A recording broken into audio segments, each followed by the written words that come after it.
everybody. Today I'm going to go really wonkish on you. How does money get into our system? How do they stimulate the economy like you'll hear on the news at night? There are only really a couple of ways. The first way, and the traditional way, is the Federal Reserve Bank would push money down to other banks. Goldman Sachs, JP Morgan, Bank of Albuquerque, First National Bank, and those banks lent out to us for homes, boats, cars, credit cards. And the idea was if they could push the money out, get us spending, borrowing, and then spending, then that would stimulate the economy at all these different levels. And actually, it kind of worked. The thing about that is that when you borrow money into existence, like I just described, we have to pay that back. Well, there's another way to do it where you don't have to pay back. And that's when the government pushes money into the system by bypassing the banks. Sorry, a little tickle. So how do they do that? Well, we saw it during COVID. We need money. We got to stimulate. We put everybody out of work. Send them checks. Well, it doesn't go through the banking system. That just goes straight to you. Spend, spend, spend. Well, that's like kind of a direct shot of stimulation, like a sugar high. Here's money. Go spend it. You never have to pay it back. Well, those types of monies operate differently in the economy. Of course, when the government does it and you have to pay it back, inflation goes up. There's usually a lag effect, but you get more inflation because, again, you're not accountable to pay it back. All right, enough on that. So what happened this last week, which really started to send some tremors through our markets?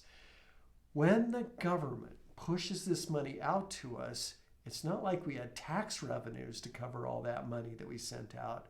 We had to borrow. Well, if you have to borrow, someone's got to lend to you.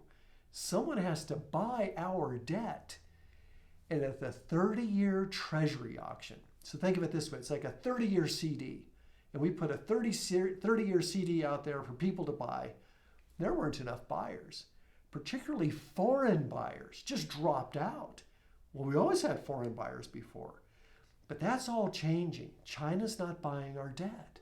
Russia's clearly not buying our debt. The Europeans don't have the money to buy our debt. We didn't have enough buyers. Uh-oh. So we had to go through extraordinary measures through the Treasury and the Federal Reserve to make sure we didn't have what was called a failed auction. If the United States had a failed auction, confidence in our system would just start to crumble.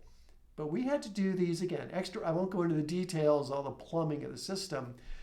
But if you're wondering why things were off last week, it's there. It's not the stock market, it's the bond market, and we're having trouble finding buyers for our debt. So what can we always do as a last resort? Could we buy our own debt? Sure. The Federal Reserve can print up money. And we can buy our own debt back. That's kind of end game, though. That's called monetizing. Maybe the better term would be moneyizing. Same root word. We're moneyizing our debt. We're just buying it ourselves. That's the concern right now. We'll see how this plays out. One treasury auction does not a trend make, but it's worth watching.